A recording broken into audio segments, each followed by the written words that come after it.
নমস্কার আমার অনলাইন পরিবারের সবাই কেমন আছেন? আশা করছি সবাই ভালো আছেন, আমিও ভালো আছি।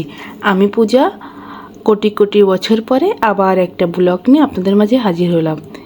কিন্তু এবার আমি হাজির হয়েছি মানিকটা আমি বলছি বিশ্লেষণ করে। এবার আমি প্রতিদিন ব্লগ দেওয়ার চেষ্টা করব আপনাদের মাঝে। তো এই যে প্রথম দিন আজকের থেকেই শুরু করলাম, এটা কন্টিনিউ করতে চাই আমি। যাই হোক, তো এই যে সকালবেলাও ঘুম থেকে উঠেই আমার ননদ আর দেওরকে নিয়ে আমি হাঁটতে হাঁটতে চলে আসলাম হাটবাড়িয়া ডিসি পার্কে।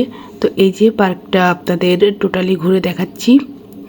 আজকে যেহেতু ঈদের আগের দিন আর কালকে হচ্ছে ঈদ, তো আপনারা সবাই এই পার্কটাই চলে আসতে পারেন ঘুরতে, কারণ এই পার্কটা না অনেক নিরিবিলি, অনেক সুন্দর পরিবেশ আর নদীর পাশে অনেক সুন্দর লাগে আসলে পরিবেশটা। যাই হোক, তো এই যে পার্কের ভিতরে হাঁটতে হাঁটতে একটা কুল গাছ ছিল, সেখান থেকে আমার দেবরে যে কুল পেড়ে দিল সেইগুলো নিলাম, নিয়ে এই যে ব্যাঙের এখানে একটুখানি বসে টসে তারপরে চলে আসলাম হাঁটতে হাঁটতে আবার বাড়ি এসেই যথারীতি আমার কাজ শুরু। যাই হোক, তো এই যে উঠানটা ঝাড় দিচ্ছিলাম। আসলে কি হয়েছে, উঠানের পরে আম গাছ, তো আম গাছের অনেক মুকুল হয়েছিল, কিন্তু সব না ঝরে পড়ে গিয়েছে। তো আপনাদের কাদের কাদের বাড়ি এরকম হয়েছে একটু কমেন্টে জানাবেন। আর আমাদের না মুকুল পড়েছে তো ভালো কথা, কিন্তু মানে টাইলস করা, তো টাইলসের উপরে প্রচুর পরিমাণে না আঠালো একটা ভাব হয়েছে, মনে হচ্ছে যে আঠা পড়ে রয়েছে এরকম, মানে পা দেওয়াই যাচ্ছে না, কেমন যেন এঁটে যাচ্ছে পাটা। তো যাই হোক, তো আমি এই যে উঠান কুড়াচ্ছি। আজকে আপনাদের সাথে না সকালের ব্লগটাই শেয়ার করব। তো প্রথম দিন তো ধরেন অনেক দিন আপনাদের সাথে ব্লগ শেয়ার করা হয় না, এই জন্য না সেই অভ্যাসটা চলে গিয়েছে। এই জন্য আমি সারা দিনের ভিডিওটা না করে রাখতে পারিনি, যেটুকু করে রেখেছি সেটুকু আপনাদের সাথে শেয়ার করছি। তো এই যে উঠোন ঝাড় দেওয়া হয়ে গেল, তারপরে এই যে ঘরের ভিতরে চলে আসলাম আমি। এসে রাত্রেবেলা আপনাদের দাদা এখানে ঘরেই খাই, ও আর ডাইনিং টেবিলে খাই না, তো এটাটা বাইরে রেখে মুছে নিলাম। তারপরে এই যে এখন ঘর ঝাড় দিব। তো আমার না ব্লগ শেয়ার করতে খুব ভালোই লাগে, কিন্তু একটাই প্রবলেম, এডিট করতে না একটুও ভালো লাগে না, ভীষণ রকমের বোরিং লাগে, কেন তা জানি না। কিন্তু আমি এবার ভেবেছি যে আপনারা আমার ব্লগ দেখতে খুবই পছন্দ করেন, অনেকে কমেন্টে বলেছেন আমাকে। তো আমি এখন থেকে ভেবেছি ডেইলি ব্লগ আপনাদের সাথে শেয়ার করব, যেটুকু পারি। সবটা সারাদিনের সবটুকু না পারলেও যেটুকু পারি সেটুকু আমি আপনাদের সাথে শেয়ার করব, এটা আমি ভেবেছি। তো এই যে ঘর ঝাড় দিয়ে আমি চলে আসলাম রান্নাঘরটা ঝাড় দিতে। রান্নাঘরটা না প্রচুর অগোছালো হয়ে রয়েছে, কারণ কালকে আমাদের কাজের আন্টি আসছিলেন না। তো যাই হোক, তারপর আমি রান্নাঘরটা গোছাবো। আর বাবা এই যে হাটবার ছিল, দেখুন কি পরিমাণ বাজার করে নিয়ে এসছে। তারপরে এই যে এগুলো দেখলেন, এগুলো জুস বানালাম। এই যে জুসটা আমি প্রথমে ঢেলে আপনাদের দাদাকে ডাকছিলাম, তারপরে তাকে দিলাম, সে খেলো। আর তারপরে এই যে আমি অনেক কষ্ট করে এইগুলো গিলছি।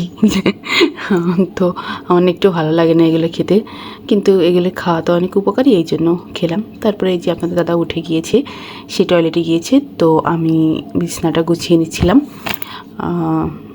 আসলে সকাল সকাল না একটু ঘুম থেকে উঠে সব কাজ গোছাতে পারলে দিনটা না যে অনেক ভালোই যায়। আর সকাল সকাল ঘুম থেকে উঠতে পারলেও অনেক ফ্রেশ লাগে, সারাদিন ভালো লাগে শরীরের ভিতরেও। তো যাই হোক, এই যে বিছানাটা আমি গুছিয়ে নিচ্ছিলাম। তারপরে আমি যাব, তার ভিতরে না আমি অনেক কিছুই করে ফেলেছি, বাট আমার ক্যামেরা ধরতে মনে ছিল না। আপনার দাদার জন্য চা বানিয়েছিলাম, এসব করেছিলাম। তো এই যে তারপরে ছাদে চলে গিয়েছিলাম, ছাদে যেয়ে ছাদে যে দাঁড়িয়ে আছে, তাই তাকে গাছ দিয়ে আমি প্রপোজ করলাম সকালবেলায়। যাই হোক, তো কী গাছ জানেন? মরিচ গাছ। তো তারপরে এই যে গাছে জল দিচ্ছিলাম। আসলে ছাদটাও না কয়দিন ধরে কোড়ানো হচ্ছে না, নোংরা হয়ে গিয়েছে, ভাবছি কোড়াবো, দেখি কালকে কোড়াতে পারি কিনা। তো তারপরে এই যে আপনার দাদাকে চা বানিয়ে দিয়েছিলাম। তারপরে এই যে আমি স্নান করে চলে আসছি, স্নান করে এই যে সিঁদুর পরছি। তো সিঁদুর পরে এখন আমি যাব পূজা করতে। আসলে আমি যেদিন সকাল সকাল সবটা সেরে নিতে পারি, একটু সকাল সকাল ঘুম থেকে উঠতে পারি, সেদিন আমার পুজো দিতে ইচ্ছা করে ভীষণ সকালবেলায়। আর সকালবেলায় আমার ঠাকুমা শাশুড়ি পুজো করেন, আর আমি সন্ধ্যার সময় পুজো করি। কিন্তু আমি যেদিন পারি, মানে টাইম পায় আর কি। সকালবেলায় তো ধরেন অনেকই কাজ থাকে সংসারের, তো সেগুলো করে যদি তাড়াতাড়ি হয়ে যায় তখন আমি সকালের পুজোটা দেওয়ার চেষ্টা করি। তো এই যে আমি বাইরে এসে জামা কাপড়গুলো মেলে দিচ্ছিলাম, তারপরে তুলসী গাছে জল দিয়ে দিচ্ছিলাম। তুলসী গাছের গোড়ায় অনেকগুলো ফুল দিয়েছিল আপনাদের দাদা কালকে, সেগুলোই পরিষ্কার করে নিচ্ছিলাম আর কি, দিয়ে জল দিয়ে দিলাম। তারপরে হচ্ছে আমাদের না 2 সাইডে তুলসী গাছের মানে এমনভাবে আমি পুরোটা না ঘুরতে পারি না, এটা আমার খুবই খারাপ লাগে। তো আমি একটা সিদ্ধান্ত নিয়েছি যে ছোটো একটা টবও কিনে নিয়ে এসেছি, ওই টবের ভিতরে তুলসী গাছ লাগিয়ে সেই তুলসী গাছে পরিক্রমণ করব আর কি। তো সেইটা হচ্ছে লাগানো হয়নি, এই জন্য এইভাবেই ঘুরলাম। তারপরে আমি এই যে আর্নিক করছিলাম, আর্নিক করতে করতে আবার আমার যা হচ্ছে একটা কথা বলছিল, তার উত্তর দিচ্ছিলাম, কি আর করা বলেন। যাই হোক, তারপরে এই যে আর্নিংটা করে নিচ্ছিলাম। তো আমি না এইভাবে আমাদের গুরুদেব দেখিয়েছেন, সেভাবে আমি আর্নিংটা করি। তো অনেকের অনেক মন্তব্য থাকতে পারে, কিন্তু আমাদের গুরুদেব যেভাবে বলেছেন আমি সেভাবেই আর্নিংটা করি। তো এই যে পুজোটা করে নিচ্ছিলাম। তো যাই হোক, আজকের এই ছোট্ট ব্লগটা যদি আপনাদের ভালো লাগে, টাইমটা অনেকখানি, কিন্তু আমার দিনের মানে সকালবেলাটুকু আর কি এই ব্লগে আছে।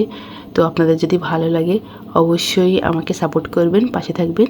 পরবর্তী ব্লগ নিয়ে মানে প্রতিদিনের ব্লগই নিয়ে আপনাদের সাথে আসার চেষ্টা করব। তো সবাই ভালো থাকবেন, সুস্থ থাকবেন, নমস্কার।